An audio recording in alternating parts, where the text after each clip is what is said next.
दोस्तों, आज दुनिया में अगर कोई एक जगह है जो लगातार न्यूज़ में रहती है तो वो है इजराइल। एक छोटा सा देश, लेकिन पूरी दुनिया की नज़र हमेशा उसी पर रहती है। क्यों जेरूसलम को लेकर लड़ाइयाँ होती हैं? क्यों क्रिश्चियंस, ज्यूज और मुस्लिम्स तीनों इस जगह को होली मानते हैं? और सबसे बड़ा सवाल, क्या सच में बाइबल ने इजराइल के बनने की भविष्यवाणी पहले ही कर दी थी? आज की इस वीडियो में हम 4000 साल की पूरी टाइमलाइन समझेंगे, step by step, Bible chapters के साथ, ताकि चाहे आप क्रिश्चियन हो या नॉन क्रिश्चियन, आप इस पूरी कहानी को आसानी से समझ सकें।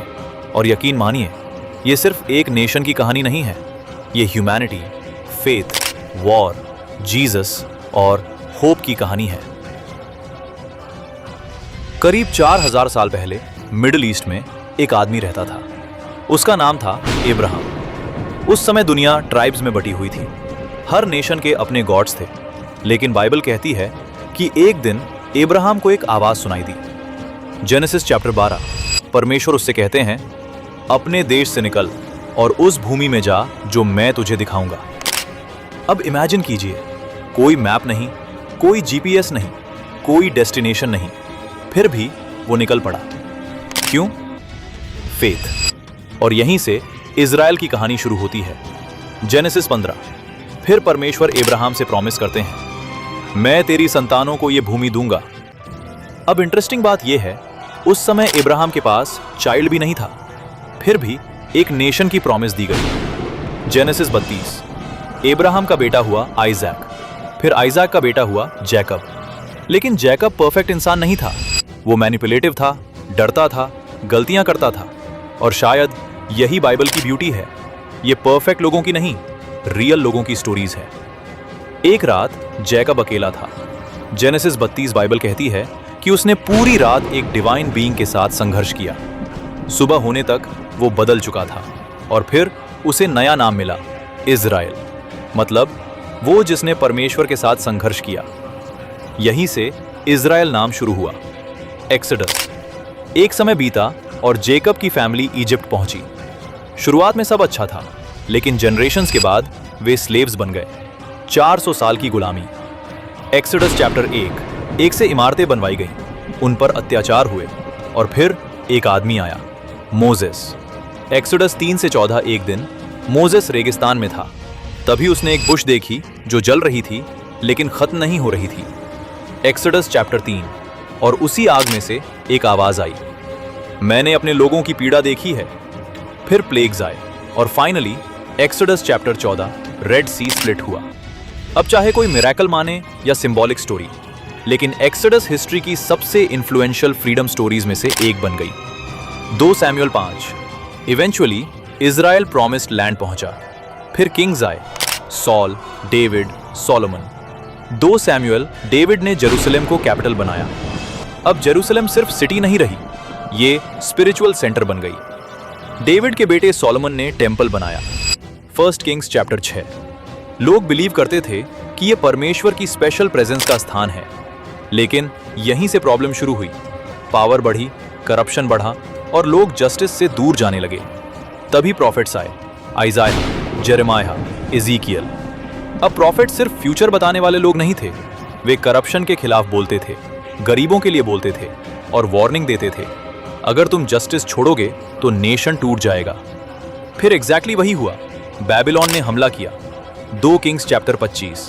जेरूसलम डिस्ट्रॉय हो गया, टेंपल टूट गया, लोग एग्जाइल में चले गए। अब इमेजिन कीजिए, एक नेशन जो बिलीव करता था कि गॉड हमेशा उसके साथ है, अचानक सब कुछ खो देता है।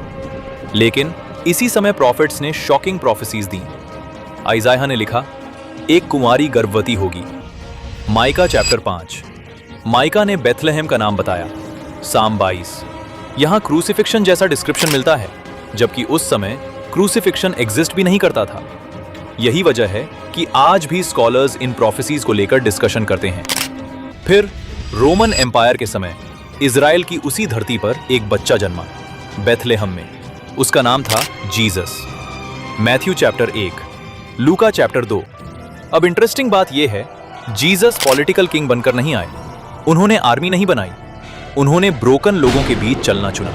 गरीब, बीमार, रिजेक्ट किए हुए लोग, और उन्होंने एक शॉकिंग मैसेज दिया, अपने शत्रुओं से प्रेम करो। फिर ऑपोजिशन बढ़ा और जेरूसलम में जीसस को क्रूसीफाई किया गया। Matthew chapter 27। अब चाहे कोई बिलीवर हो या न हो, इतिहासकार अग्री करते हैं कि जीसस हिस्ट्री के सबसे इन्फ्लुएंशियल व्यक्ति बने। फिर उनके फॉलोअर्स ने दावा किया कि वो मृतकों में से जी उठे। Matthew chapter 28। और यहीं से क्रिश्चियनिटी शुरू हुई। 70 ईस्वी रोमन्स ने जेरूसलम डिस्ट्रॉय कर दिया, टेंपल खत्म हो गया और जूइश लोग दुनिया में बिखर गए। इसे कहते हैं डायस्पोरा। लेकिन सबसे शॉकिंग बात क्या है, इतने सेंचुरीज बाद भी उन्होंने अपनी आइडेंटिटी नहीं खोई। हर साल वे कहते थे नेक्स्ट ईयर इन जेरूसलम।